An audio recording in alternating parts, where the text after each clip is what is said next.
souhaite à tous la bienvenue à cette 20e édition de Officine Expo, qui est donc à marquer par son importance, par l'évolution de cet événement, qui a pris une dimension de plus en plus étendue et de plus en plus riche. Il n'y a pas moins de 42 conférences et ateliers. Nous avons invité à peu près 80 conférenciers. C'est également la 6e édition du Forum international pharmaceutique donc qui relie les ordres d'Afrique et les institutions d'Afrique, pharmaceutique d'Afrique. Et tout nouveau aussi, c'est la 2e édition du village d'innovation qui donne toute sa place à des start-up engagées dans l'innovation, dans le numérique, aussi bien sur notre continent qu'au niveau européen ou international. Mais pour aujourd'hui, eh bien, je vous remercie d'être présent parce que le thème est extrêmement important et extrêmement mérite qu'on y attache toute notre attention et qu'on aille vers une expertise de la communication.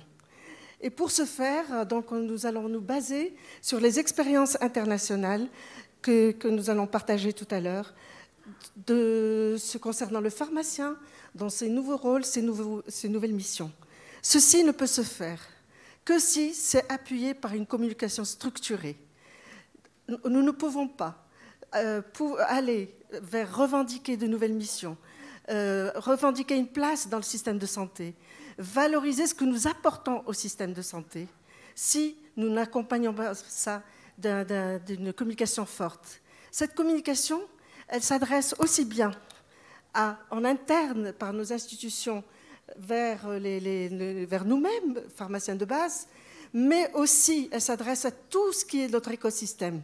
Les pouvoirs publics qui sont en interaction avec nous, les sociétés savantes, le législateur, parce qu'on ne peut pas aller installer ce que nous apportons si ce n'est pas soutenu par une réglementation, si ce n'est pas soutenu par des lois, le grand public qui voit ce que nous faisons, mais pour lequel nous devons adresser une communication forte qui place dans sa psyché qui cristallise ce que nous apportons. Les médias, les caisses d'assurance maladie pour lesquelles aussi nous devons construire une relation basée sur des expérimentations et des expériences pour les amener à valoriser, estimer et certainement rémunérer nos contributions à ce système de santé. Alors, je ne veux pas prendre beaucoup de temps, c'est une table ronde qui va vous laisser la place au débat.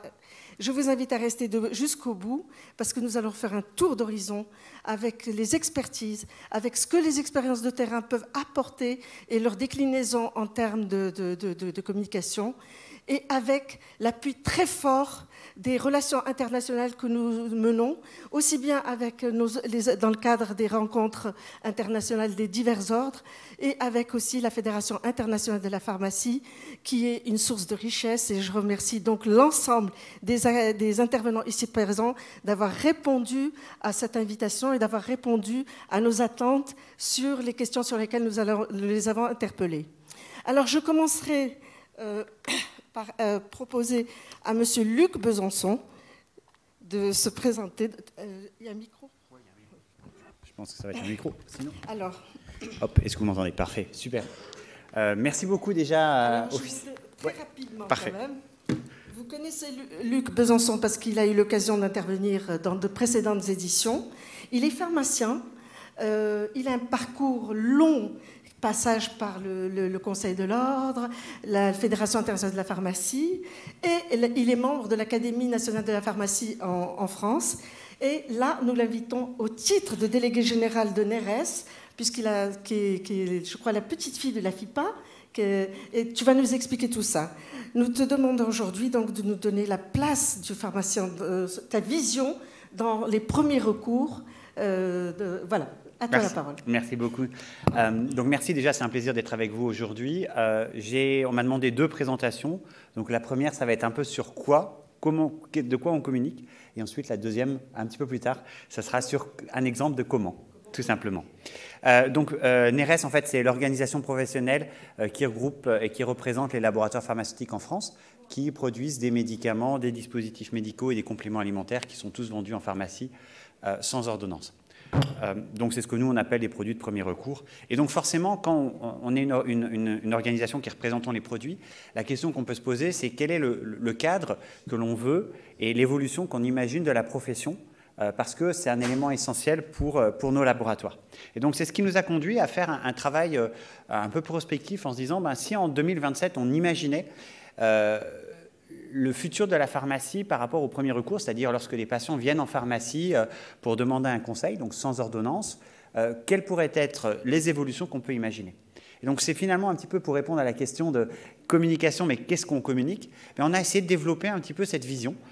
On a fait un travail que vous pouvez retrouver sur notre site internet qui a été prospectif. Pourquoi 2027? C'est finalement la durée d'un mandat présidentiel et on l'a fait juste avant les élections présidentielles en France. Et donc on s'est dit, voilà, qu'est-ce qui pourrait se passer en 2027? Et aussi de se dire, imaginons quel va être le futur et comment on pourrait faire pour arriver à ce futur. C'était l'étape numéro 2, c'est-à-dire l'étape à suivre. Et enfin, de se dire pourquoi on le fait, quels seraient les bénéfices si ce qu'on imagine pourrait arriver jusqu'au terme.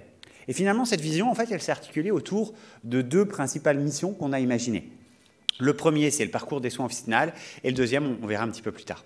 Donc le premier, le parcours de soins officinales, c'est quoi? C'est lorsqu'un patient vient chez vous, en pharmacie, vient chez nous, et demande un conseil pour prévenir ou guérir un problème de santé qu'il a. Et donc finalement, on va structurer ces éléments en 3 principales étapes. La première, c'est de comprendre la situation, comprendre sa demande, si besoin, la compléter par des tests qui peuvent être faits à la pharmacie, comprendre aussi par rapport à ce qu'il prend déjà comme médicament, si ça peut être pas la source, et puis de se dire finalement, ces éléments, c'est une analyse intellectuelle, professionnelle que le pharmacien va réaliser.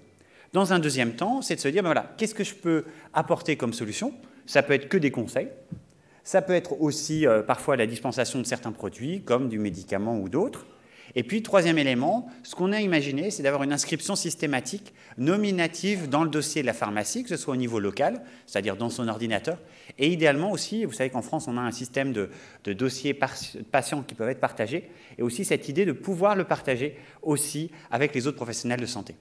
Et donc, ce qui est important, c'est que finalement, cette dispensation, ce PSO, ce parcours de soins officinal, c'est pour une utilisation immédiate lorsqu'on va avoir une dispensation d'un médicament. Alors, immédiate, pas forcément à la pharmacie elle-même, mais dans les prochaines heures qui suivent la visite en pharmacie. Et donc, finalement, comment on a pu imaginer que ce parcours de soins soit renforcé, formalisé, facilité? Alors la première des choses, c'est qu'on s'est dit, voilà, on sait qu'on est dans un système en France avec des volontés, notamment au regard du désert médical, de fluidifier les parcours de soins et de les rendre beaucoup plus efficaces. Et donc on s'est dit, est-ce qu'à travers un certain nombre d'incitations économiques, telles qui peuvent être présentes dans certains pays, en France on a ce qu'on appelle une rémunération sur les objectifs de santé publique, pourrait être éventuellement intégrée pour un médecin généraliste?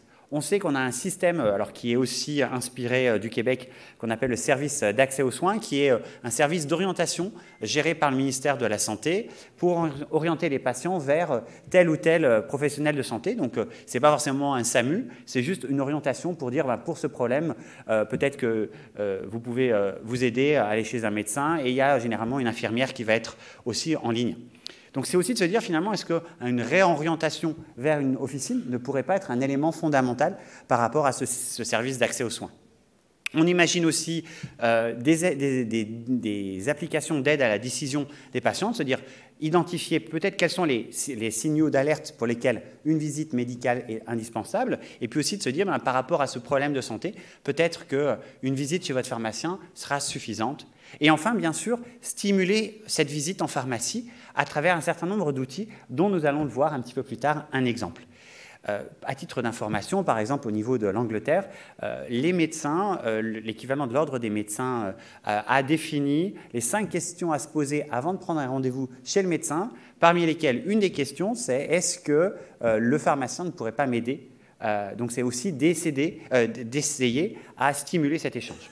Et puis après, on voit aussi bien évidemment qu'un certain nombre de cas en France, les patients vont aller chez le médecin pour des raisons économiques, parce que ça permet d'avoir une prise en charge des éventuels médicaments qui peuvent être dispensés.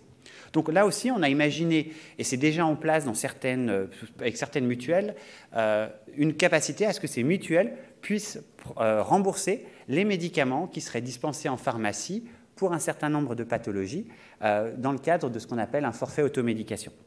Et puis, on a d'autres pays, comme au Japon ou en Allemagne, qui nous ont aussi inspirés pour dire peut-être que les dépenses en santé, qui ne seraient pas prises en charge par l'assurance maladie, pourraient être aussi déductibles des impôts. Autre élément, bien sûr, on se dit comment on fait pour documenter, pour faciliter cette documentation et pourquoi pour nous c'est un élément essentiel. Premier élément, pour le pharmacien, ça le stimule pour vérifier les éventuelles interactions médicamenteuses, mais aussi ça démontre l'importance, ça mesure l'importance, la fréquence de ce recours. Actuellement, comme ce recours pour le pharmacien n'est pas du tout remboursé par l'assurance maladie, finalement il est absent des radars des pouvoirs publics. Avec un système documenté de ce niveau-là, on saura combien il y a eu de visites en pharmacie où le pharmacien a réorienté vers un médecin ou de visites en pharmacie qui ont conduit avec uniquement des conseils ou d'autres activités. Pour les autres professionnels de santé, on a vu que c'était un outil essentiel d'exercice coordonné parce que finalement, ça leur permet de savoir, ce patient, il n'est peut-être pas venu me voir depuis 6 mois, mais je sais qu'il a été en pharmacie pour ce problème de santé. Et si c'est un problème récurrent, ça peut être d'autant plus intéressant. Et puis pour les autorités sanitaires, ça permet d'une part de vérifier et de faire des analyses beaucoup plus poussées de pharmacovigilance, parce qu'on a un profil des patients qui est beaucoup plus précis. Deuxième élément, détecter, voire prévenir des cas de mésusage, comme c'est le cas déjà en Australie sur certains produits de santé. On a enfin responsabilisé le pharmacien sur la délivrance, puisque désormais elle est enregistrée, elle est nominative. Et enfin, d'avoir des indicateurs en temps réel d'épidémiologie, puisque ça permet de se dire on a beaucoup de dispensations sur ce produit qui est surtout utilisé pour des épisodes de grippe. Donc à partir de ça, on arrive à voir à peu près en temps réel, à partir des données de la pharmacie, les épidémies de grippe, quelles sont les régions qui sont le plus ou moins concernées. Et enfin, on a aussi pu imaginer, en s'inspirant de ce qui existe déjà aux Pays-Bas, d'un label en disant voilà, ce label permet de dire je m'engage sur un certain nombre de critères pour améliorer la prise en charge dans le premier recours. Ça, c'est le premier élément, c'est quand le patient vient en pharmacie pour un usage quasi immédiat des produits. Et puis, on a aussi un autre élément qui est indispensable, qui est le fait que nos patients vont aller dans leur armoire à pharmacie ou leur caisse à pharmacie, ou quel que soit le terme qu'ils utilisent, avec les médicaments qu'ils ont pu acheter en avance.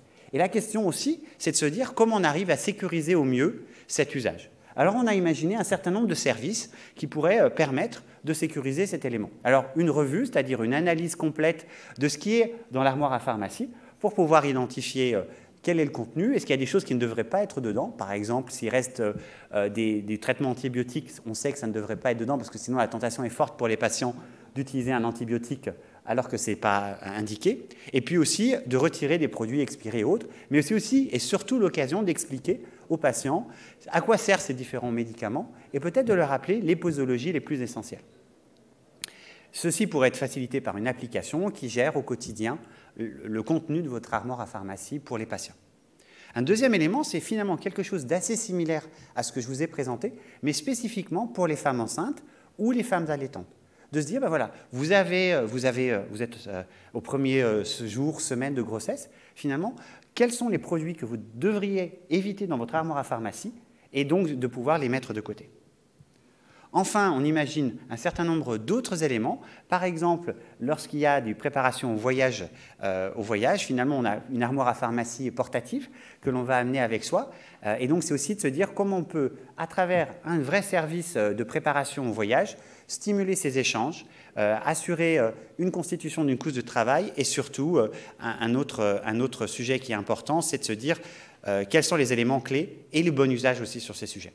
Et enfin, une autre de nos propositions, ça a été une information qui est le plus claire possible pour les patients, qui est structurée en se disant, certes, la notice, elle est parfois longue, elle est parfois non compréhensible parce que le terme qu'on utilise, c'est compliqué pour les patients. Et donc, on se dit peut-être qu'il y a une façon de structurer les informations essentielles et de pouvoir réorienter vers une application ou vers un site Internet avec toutes les informations qui peuvent être dessus, y compris, par exemple, avec des vidéos pour expliquer, par exemple, comment on met un collier, ce qui n'est pas toujours évident quand on fait avec des dessins. Là, vous pourriez avoir une vidéo explicative de on tire sa paupière, etc., etc., ce qui est beaucoup plus simple à montrer qu'avec une série de BD.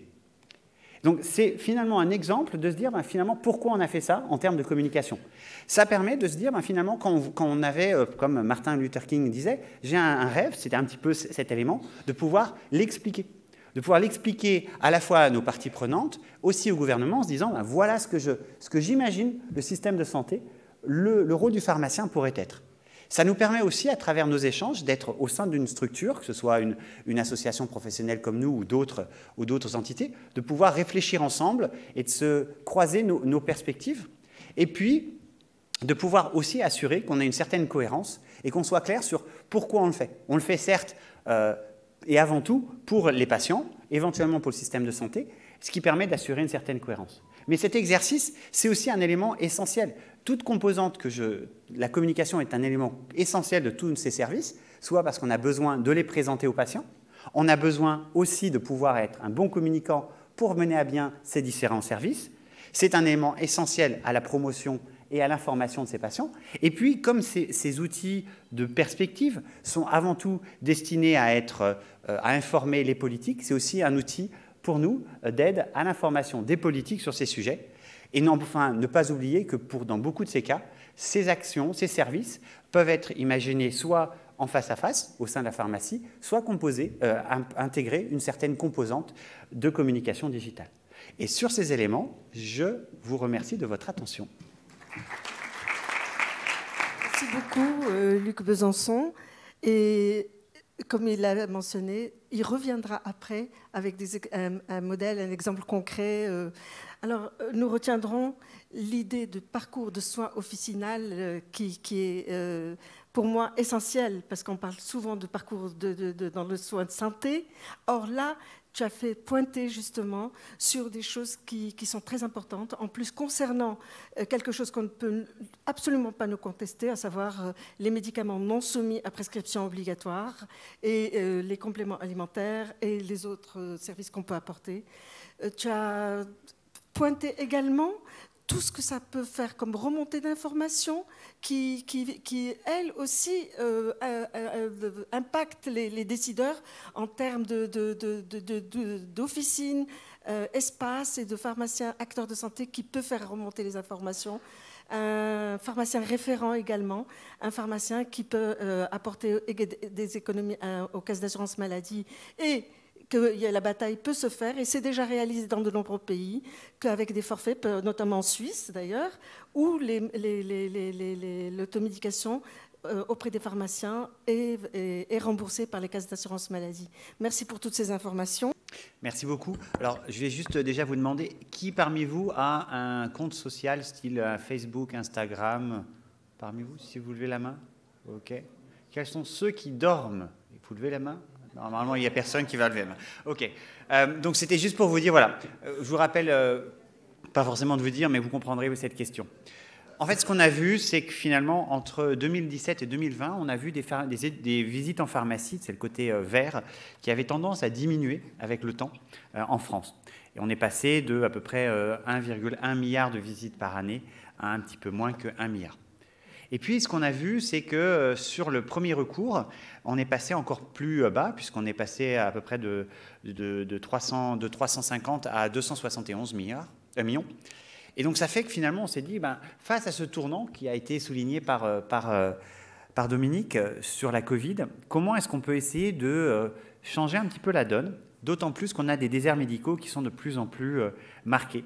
Et donc, finalement, comment on peut, face à ce recours plus marqué en pharmacie, essayer de renforcer cette nouvelle habitude. Et donc, c'est dans ce cadre-là où on a dit, voilà, on va essayer de stimuler, de renforcer cette habitude que les Français ont eue d'aller plus fréquemment en pharmacie. Et on a essayé de cibler en particulier des populations qui, d'habitude et encore maintenant, ne vont pas forcément en pharmacie pour leur bobologie, les maux du quotidien, qui vont plutôt chez le médecin ou aux urgences.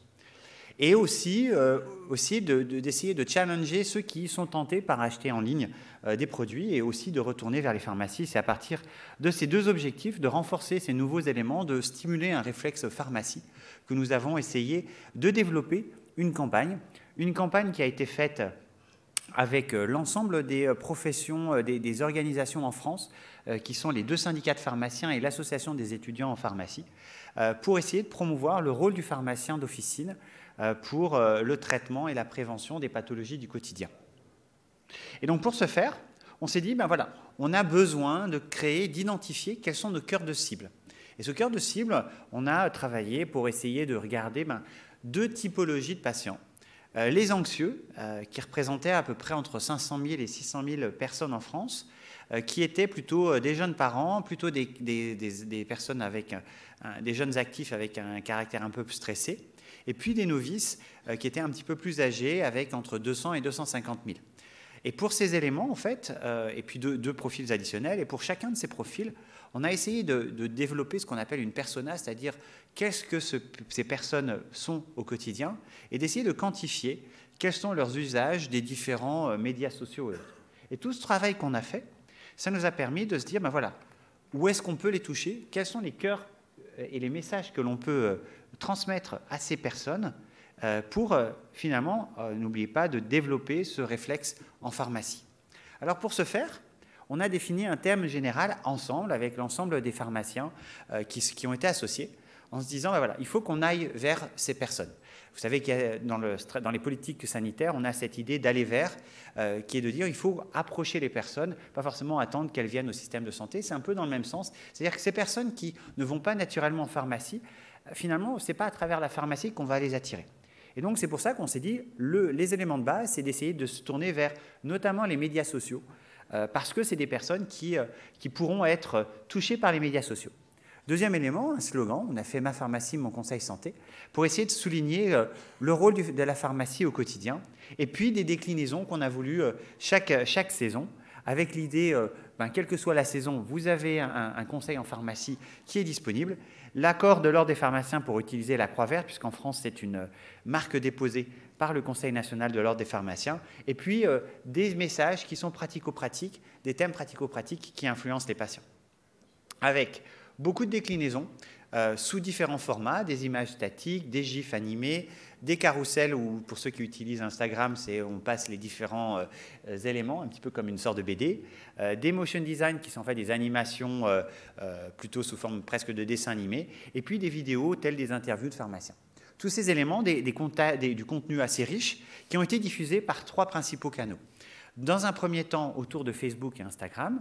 Ensuite, à travers des Google Ads, c'est-à-dire de l'incrustation dans les différents sites Internet de publicité, vous aurez quelques éléments, et puis à travers YouTube. Et puis tous ces éléments pouvaient rediriger vers un site dédié pour la campagne, ce site dédié par la campagne qui contenait notamment des articles approfondis sur ces sujets. Alors quelques exemples, vous voyez, on a eu des motion design. Je vais essayer, voilà, ici qui présentaient des cas simples, des éléments statiques, des interviews de pharmaciens qui étaient sur des thèmes très très variés. Donc ça, c'est sur Instagram. Sur Google Ads, on a eu ces éléments qui étaient incrustés. Et puis sur YouTube, en fait, vous savez que quelquefois, ce qui vous embête, c'est quand vous regardez la vidéo, vous avez les 5 à 10 premières secondes qui sont de la publicité. Eh bien, on a fait ces mêmes éléments pour pouvoir faire de la publicité. Et finalement, on a fait ça sur 3 saisons, une saison hivernale de l'année dernière, une saison été 2022 et une saison en cours qui est en train de se terminer 2022-2023, et puis on va continuer sur le printemps. Et si besoin, relayé aussi par des posters en pharmacie. L'idée, ce n'est pas forcément de toucher les personnes pour la pharmacie, mais lorsqu'elles ont été touchées et encouragées d'aller en pharmacie, qu'elles puissent retrouver cette même identité, cette même conseil en pharmacie dans la pharmacie où elles vont aller. Résultat, parce que finalement, ce que je vous dis, c'est peut-être intéressant, mais est-ce que c'est utile ou pas? En fait, sur ce qu'on a pu réussir à voir, c'est à peu près 28 millions de fois où les personnes ciblées par cette campagne ont été en contact avec un de nos messages. Vous voyez, c'est une décomposition sur ces éléments, avec un nombre de clics qui était à peu près de 200 000 fois. Ce qui est intéressant, c'est que je vous rappelle juste que notre cible, c'était entre 700 000 et 850 000 personnes. Ça veut dire que vous divisez à peu près 28 millions par 700 000, et ça vous fait plus que, en moyenne, 30 à 35 fois le même message qui a été diffusé, qui a été perçu par ces patients. Alors bien évidemment, notre objectif, c'était ces populations-là. Et ces populations, bien sûr, n'incluent pas les pharmaciens, puisque par principe, les pharmaciens vont tous les jours en pharmacie, au minimum, pour aller travailler. Donc c'est vrai que dans ces éléments, ce qui a été aussi un élément important, c'est d'arriver à démontrer en quoi la collaboration a été efficace, de pouvoir clairement identifier les populations qu'on en a voulu cibler, de pouvoir aussi s'associer avec des experts pour essayer d'ajuster en permanence la qualité et l'efficacité de la campagne, en choisissant des thèmes qui sont vraiment pertinents. Et puis aussi de regarder la campagne qui, avec le temps, on a acquis une compétence, une connaissance qui nous a permis d'être encore plus efficaces sur les dernières saisons. Et donc, finalement, ce que je veux juste vous présenter, c'est un exemple de comment on renforce et rend visible le rôle du pharmacien, en particulier auprès des populations qui ne sont pas encore à utiliser la pharmacie comme première porte d'entrée, mais qui préfèrent peut-être le cabinet médical ou les urgences. Et ce qui est intéressant, c'est que finalement, en complément de ce que je vous ai dit, finalement, on a eu une augmentation du premier recours en pharmacie, à la fois soutenue par cette campagne, mais aussi par les pathologies hivernales qui ont été plus importantes en cours d'année. Et ce qu'on a vu aussi, c'est que finalement, l'ensemble des dispensations qu'on a pu voir en pharmacie, le nombre de visites, sont aussi stimulés par des nouveaux services, que ce soit des services de type vaccination, les tests Covid ou autres éléments. Donc sur ces éléments, je voulais vous remercier de votre attention et si vous avez des questions, je pense que ça sera sans doute à la fin de la réunion. Merci beaucoup. Oui. Alors, tu nous as présenté un concept très intéressant, comment il a été décliné, les formats, et bien évidemment qu'il a fallu recourir à des spécialistes de la communication, et comment les canaux de la communication digitale ont été employés, et les résultats qu'on a obtenus.